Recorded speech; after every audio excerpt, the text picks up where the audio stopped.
Hello friends, welcome back to my channel.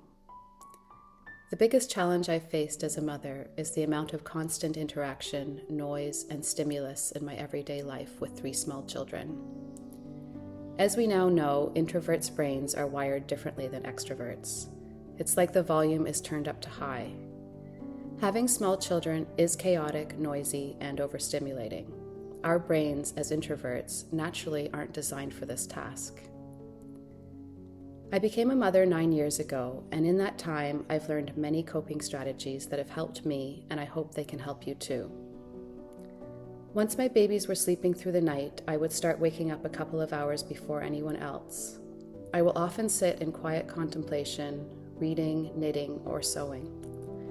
Starting my days in quiet stillness has been very helpful and has allowed me time to adjust to each new day. Another thing that has really helped is having a designated quiet time as part of our daily routine. I've always napped when my babies napped. Once they grew out of napping, I would put on a movie for them. It is their only screen time in a day, and I found it well worth it.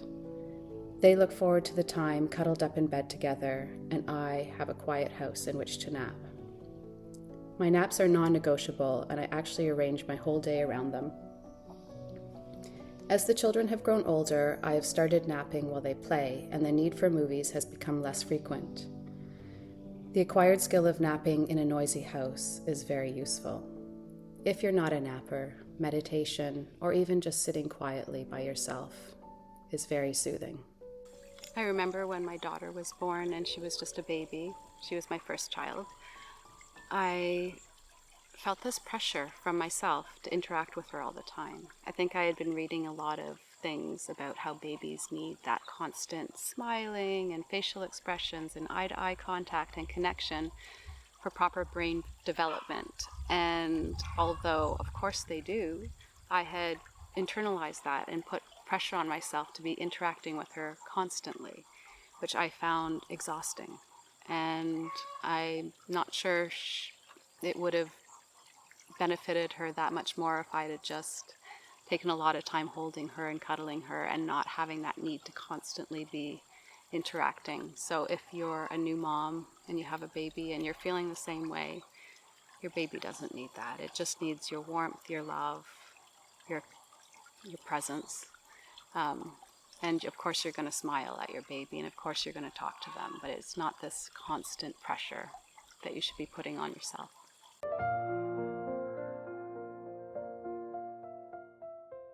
I have also learned how to communicate my needs and moods to my children and my husband. I don't expect a toddler to understand the introverted brain, or any needs but their own for that matter. But over time, my children have all learned what it means when I say, "My brain is tired, no more questions or talking to me right now, please." I may have to repeat it over and over, as they tend to quickly forget, but they do seem to understand eventually. Compassion for myself on the hard days is very important. There are some days, whether due to hormonal shifts or lack of sleep, being around the noise and stimulus feels like an assault on my senses. Those days are hard. Know that there will be hard days and allow for them. Children have hard days, and parents have hard days too. It's about being authentic and giving yourself grace. In addition, I come up with ways to minimize interaction and have my children be as independent as possible.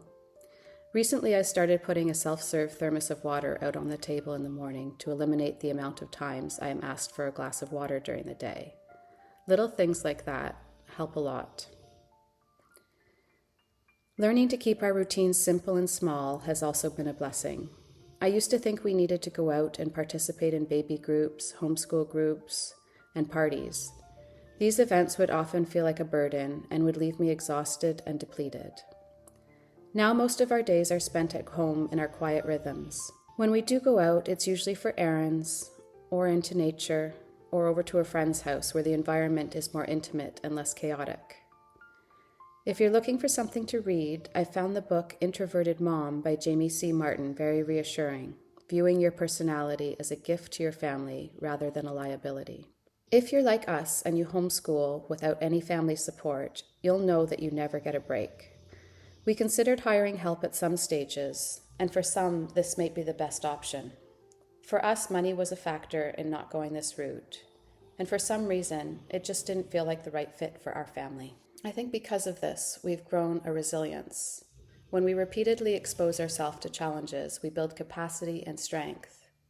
Yes, there are hard days, but we survive them. It gets much easier as the children get older. One day, when the children are grown up, I will have the peace that I crave. Until then, the little quiet moments are treasured, and I ground myself in their stillness.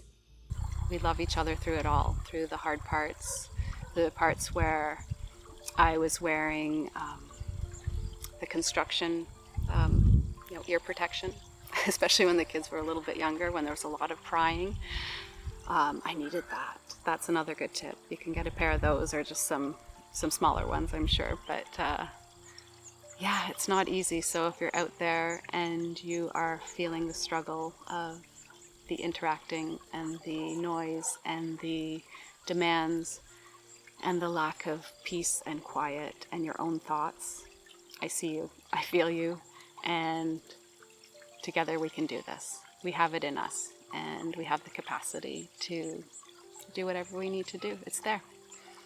So thank you so much for watching this video, and please subscribe, please like, please comment. Those are all things that will help this channel grow and help other people find this information. And I can't thank you enough for being here. I hope you have a really great rest of your day, night, wherever you are. All my love. Bye.